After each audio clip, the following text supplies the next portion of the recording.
కుట్రల దేశం పాక్ మాడు పగులుతుంది, గొంతెండిపోతుంది. భారత్ కొట్టిన దెబ్బకి పాక్ ఆర్థిక మూలాలే కదిలిపోయేలా ఉన్నాయి. ఆ దేశ పాలకులు చేసిన పాపానికి పాక్ పౌరులు మూల్యం చెల్లించబోతున్నారు. సింధు జలాలను ఏమాత్రం వదిలేదే లేదని భారత్ తెగేసి చెప్పడమే కాదు, అందుకు తగ్గినట్లుగా కార్యాచరణ కూడా చేపట్టింది. దీంతో బిక్కచొచ్చిన పాకిస్తాన్ పాలకులు ప్రపంచ బ్యాంకు తలుపు తడుతున్నారు. ఏదోలా భారత్ ని సింధు జలాలను వదిలేలా చూడాలంటూ వేడుకుంటున్నారు. భారత్ దెబ్బకి పాక్ గజగజ. పాక్ నెత్తిన జల ఖడ్గం దింపిన భారత్.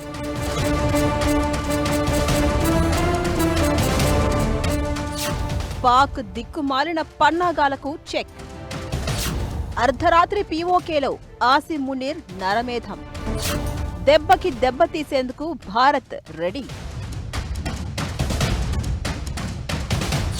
ప్రస్తుతానికి జల ఖడ్గమే, దారికి రాకపోతే దబిడి దిబిడే.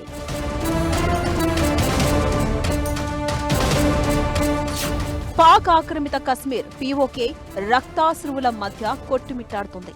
తమ హక్కుల కోసం శాంతియుతంగా పోరాడుతున్న సామాన్య ప్రజలపై పాకిస్తాన్ సైన్యాధినేత ఆసిమ్ మునీర్ సైన్యం అత్యంత క్రూరమైన నరమేధానికి తెరలేపింది. శత్రు దేశాలపై ప్రయోగించే అత్యాధునిక డ్రోన్లను తాను ఆక్రమించిన ప్రదేశంలోని పౌరులపైకి పంపి బాంబుల వర్షం కురిపించడం అంతర్జాతీయంగా పెను సంచలనం సృష్టిస్తోంది.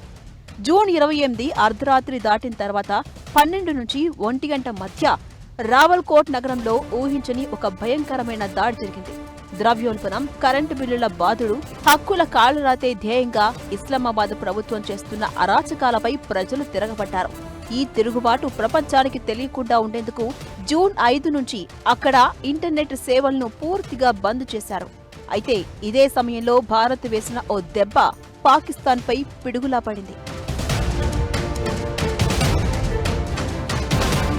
సింధు జలాల విషయంలో బీరాలు పలుకుతున్న పాక్ దానికోసం యుద్ధమైనా చేస్తామంటూ ఉడత ఊపులూపుతోంది. అయితే లోపల మాత్రం పాక్ బిక్క చచ్చిపోయింది. సింధు జలాల ఒప్పందం విషయంలో భారతదేశం అవలంబిస్తున్న కఠిన వైఖరి పాకిస్తాన్ను తీవ్ర ఆందోళనకు గురిచేస్తోంది. పాకిస్తాన్కు ప్రవహించే సింధు నది ఉపనదుల జలాలపై భారత్ తన పట్టును మరింత బిగించడమే ఇందుకు కారణం. పాకిస్తాన్కెళ్లే అదనపు నీటి ప్రవాహాన్ని పూర్తిగా అడ్డుకోవడానికి తగిన ప్రణాళికను సిద్ధం చేస్తున్నట్లు భారత జలశక్తి మంత్రి సిఆర్ పాటిల్ ఈ మధ్యనే ప్రకటించారు.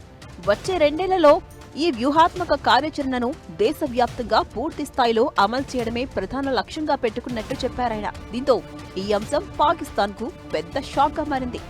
దేశంలోని దివాలా పరిస్థితికి తోడు ఆఫ్ఘనిస్తాన్పై దాడులు, పీఓకేలో తిరగబడుతున్న జనంతో పాక్ పాలకులకు ఏం చేయాలో పాలుపోవడం లేదు.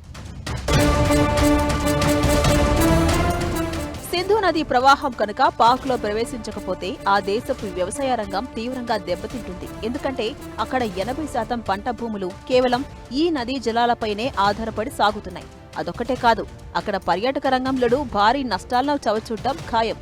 నదులు, వాటి అనుబంధ సరస్సులు, వాటర్ పార్కులపై ఆధారపడి జీవిస్తున్న స్థానిక ప్రజలు, పర్యాటక రంగ వ్యాపారస్తులు తమ భవిష్యత్తుపై బెంగ పెట్టేసుకున్నారు.